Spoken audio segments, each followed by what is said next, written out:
Oh, round 2 na ba? Round 2. Kailangan ko ba sabihin to? Round 2. Ano sabi mo?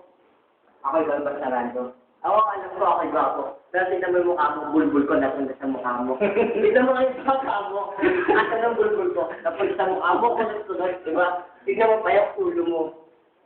Buhok ng pwet ko, napunta dyan. Hindi ko na sasabihin kasi nakakahiya naman.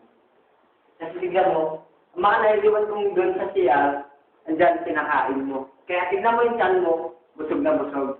Kasi mga tinatay ko, yun ang kinakain mo. Ba, ilan pa ba kailangan ko para patawagin ko? Hindi ko na kailangan magsalita kasi yun ang kailangan. Hey, shut the fuck up, man! Respect the MC, man. Respect the MC. Kailangan pa magsalita para patawagin ko. Hindi na ako nanahimik na lang ako.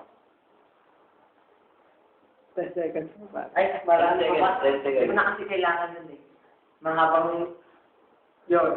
Mahabang segundo para patawagin ko. Hindi ko na kailangan yun. And time.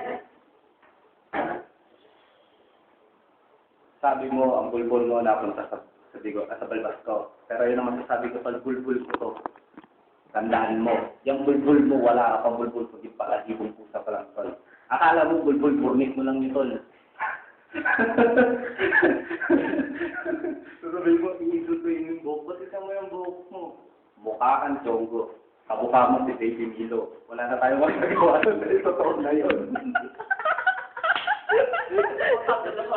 Shut the fuck up, man!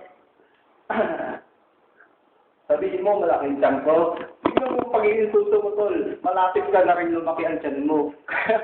Huwag kang gagawin, tol. Kalaban mo isang bandigos pagdating sarap.